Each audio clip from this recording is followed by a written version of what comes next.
to another episode of War Hero to Superhero, helping military veterans and first responders transform their lives from the prayer room to the boardroom.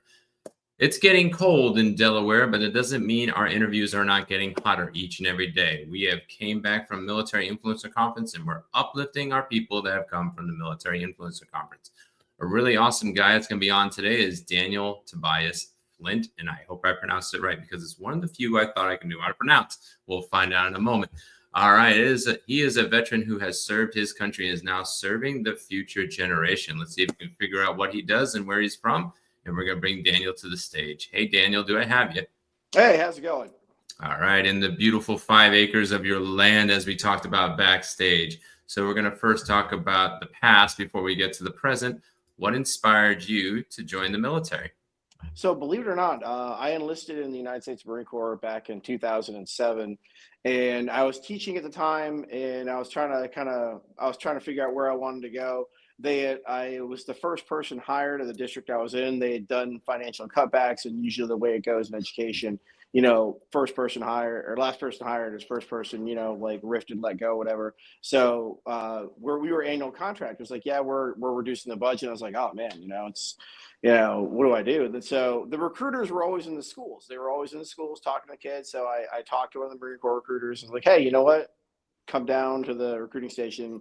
Let me talk. You could do with your degrees and all that. It could be OCS. And I was like, well, I want to go to Paris Island. And it's like, you can go through that. So I went down, I enlisted, took the ASVAB, and I enlisted in the United States Marine Corps in 2007. And, it was a life altering experience. I can't even begin to tell you how much the Marine Corps changed my life, and one of the sad things about it is that, they never tell you what happens if you get hurt, or the recruiters never told me what happens if you get hurt or injured during basic training. So what happened was, I went into anaphylactic shock. I was like right at the beginning of phase 3, and I was on the weapons range, and I went into anaphylactic shock, and I don't know what bit me and what happened. And all of a sudden I feel an EpiPen going in my leg. Within 48 to 72 hours after that, I was on a bus out of Paris Island. And, it's just like everything. I was guy from my platoon, all that kind of stuff. And it just kind of all got taken away from me right there at the very end. And transitioning out, I'll never forget, they put you in and they process you out. And it's hard because now I was gung ho and ready to do all this stuff. And I was like, crap, now what do I do?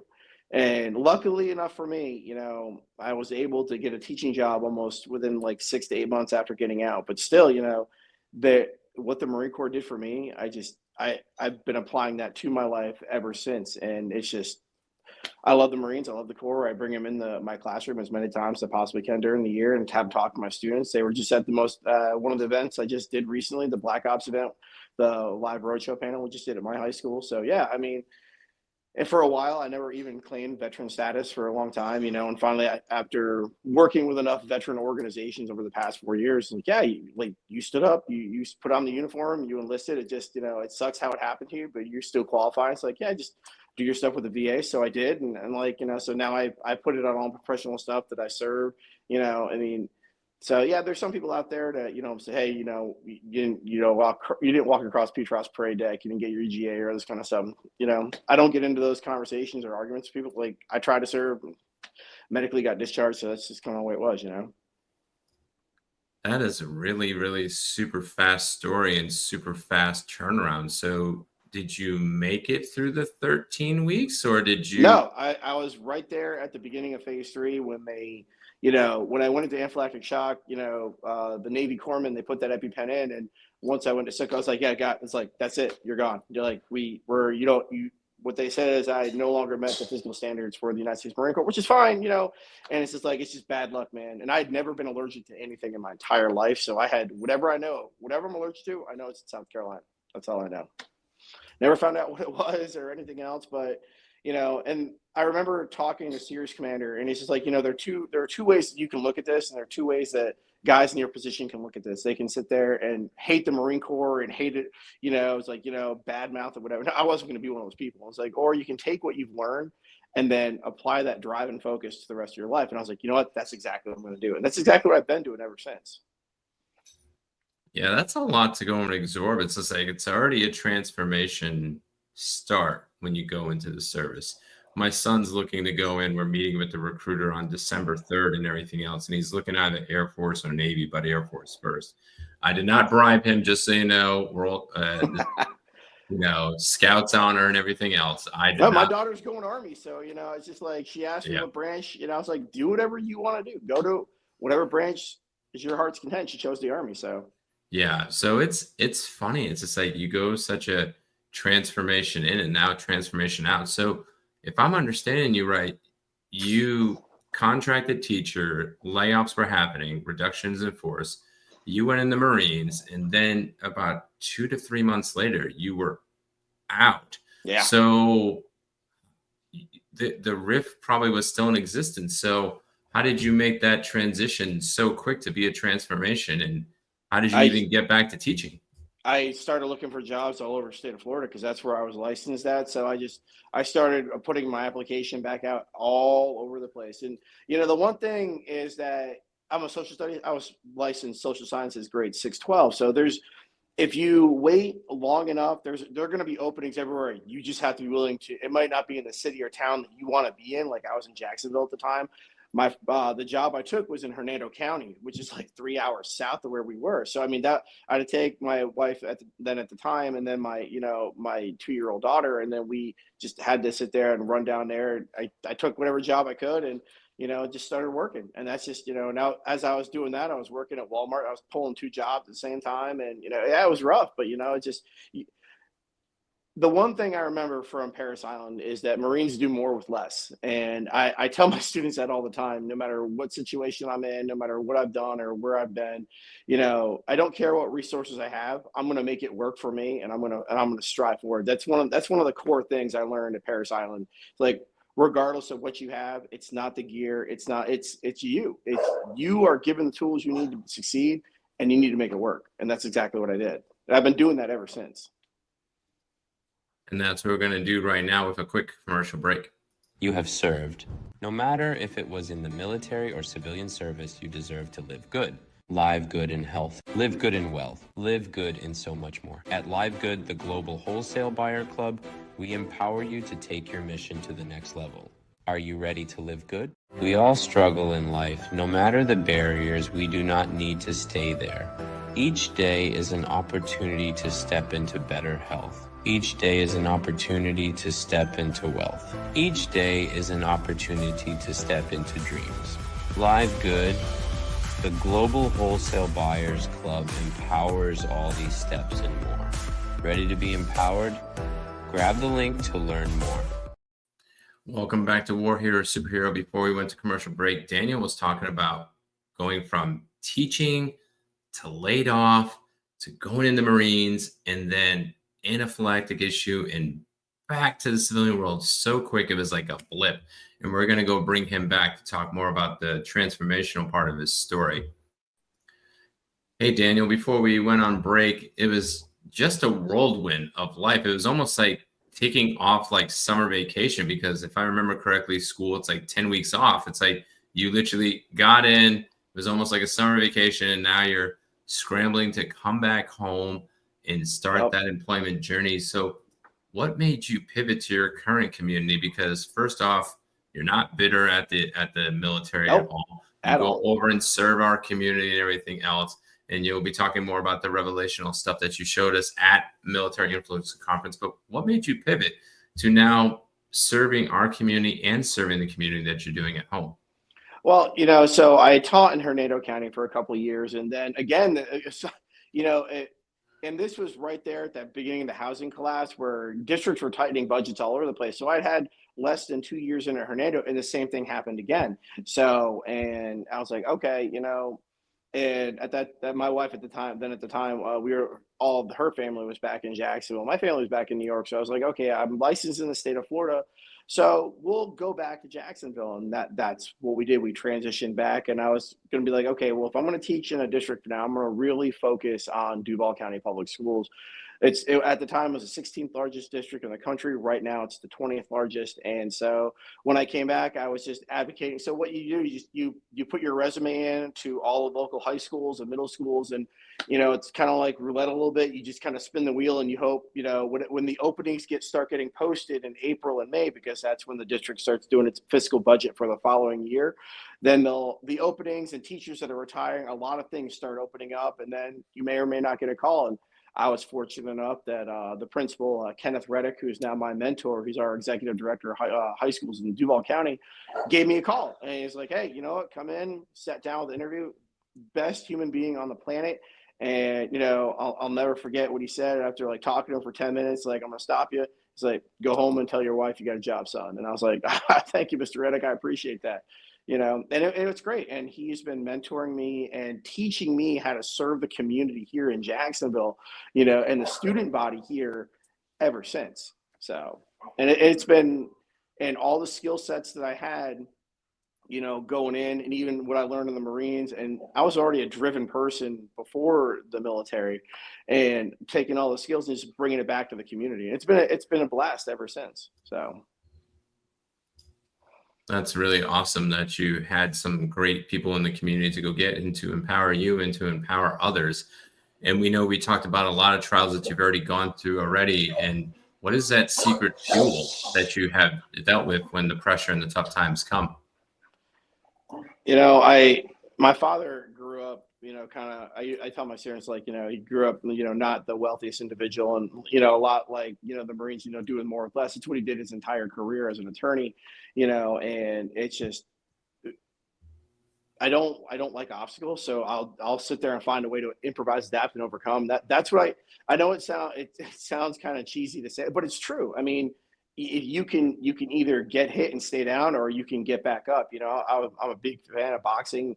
You look at all the greats, when they get hit or knocked down, they do their best to get back up. And that's what you got to do. You got to pick yourself up and surround yourself with good people. I was fortunate enough that I had strong connections with my family. I had strong connections, with the people that I was working with at the time, to help guide and direct me to where I needed to go. And they've still guiding me to this day. I literally just spoke to Mr. Reddick last week, and he comes in and talks to me, and we still talk constantly. There's always, I don't know it all after 21 years of education, and there's always more stuff to learn. But yeah, I mean, surrounding yourself with good people and having those, conversations and finding ways, and a lot of the veterans that I've talked to when transitioning from the military to the civilian world, I work with a lot of veteran educators as well, veterans in teaching. And so watching guys transition out that have been in for a long, long time. And I recently found out last year that one of the teachers I currently work with, who was a submariner, I had no idea until he, it's like, yeah, we started talking. It's like, oh, I didn't know you served. And I'm like, yeah. It's like, I was in a, it's like, you were in a submarine. It's like, yeah, nuclear submarine. I'm like, wow. It's just, you never know until, and now we talk all the time. And it's those connections with people that really become those kind of like links and, life preservers for people. So. That's really cool that you're able to find those people that are the life preservers when those tough times come.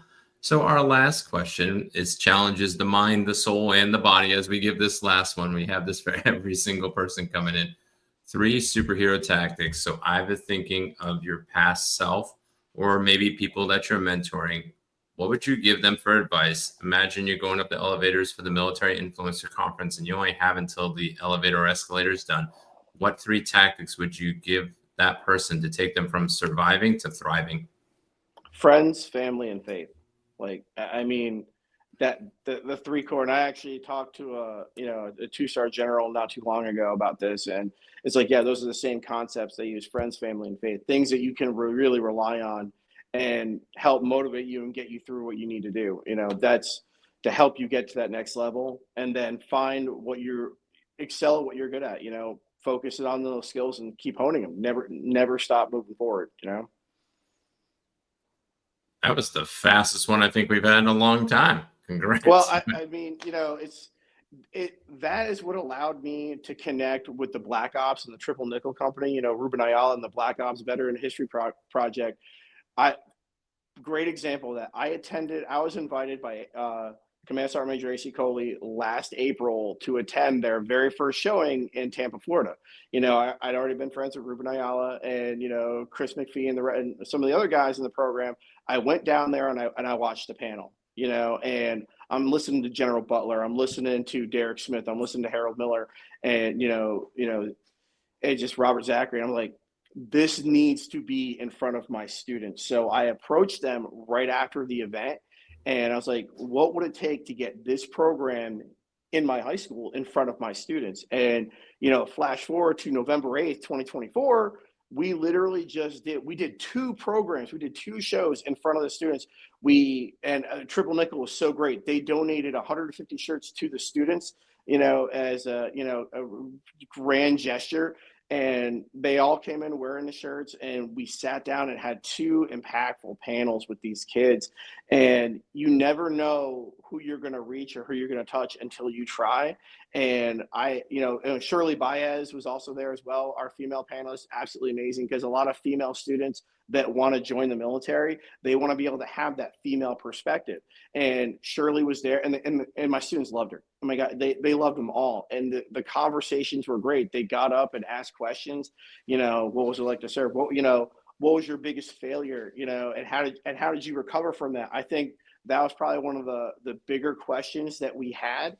And because our whole panel, they're all extremely successful, and they have successful military careers and transitioning, and it just, the stories that were broadcasted there to those kids, they got inspired. And we had our recruiters there too. I had recruiters from the Marine Corps and the Army that were there helping to facilitate questions about kids that wanted to join. And it was absolutely great, and connect and surround yourself with people that, are gonna, in a like-minded kind of situation, because you never know the impact you're gonna have until you make the attempt and try. Black ops in the schools was just a thought I had at a table until I went up and I talked to Triple Nickel CEO Ruben Ayala. I was like, look, what can we do to get this in the schools? And this is what we did. And it's like these shirts here that I'm wearing now, this is the hoodie version of it. But yeah, I mean, all the kids were wearing it, and it was absolutely phenomenal. So that's what I love about it, is that they say once a Marine, always a Marine. So you are a Marine, true and true, through and through. Daniel, I want to thank you for joining the show, sharing us of your transformational story. We're going to give you the floor one more time to uplift anything that you're going over and doing, and then we're going to go to credits. But thank you for blessing us with your time. No, the one thing I always tell everybody is just keep moving forward. Life is going to knock you down. And like I tell my students, improvise, adapt, and overcome. And yeah, the Marines say it all the time, but it really is true. And the other thing I always tell them, do more with less, and it just, life is not always going to give you what you want, but you got to make it give you what you need, and striving forward. And I've been teaching in the inner city for the last, 20 years. And I've seen, students from all walks of life. And I have students now that are serving in the military. They're, in South Korea. I got students now that are extremely financially successful. I finally got a students playing for the University of Georgia, football team. I love education. Is something different every day, and it's really rewarding. It's not about the money. It's about the students. It's about the impact you can have and the reach you can have. And when I can combine what I do with the veteran community as a historian with what I do in the classroom as an educator, it is just, I never work. I don't ever see myself as working. I absolutely love what I do on both sides. I'm vice president of publications for Warrior Rescue. I do work with, Mighty Hero Homes out of Georgia. I do I do stuff with Grunt Style and various other organizations. And, it's great. I love having these communities and support. And when you go to events like Mick and I get to talk to people like you and various others, it's just absolutely phenomenal.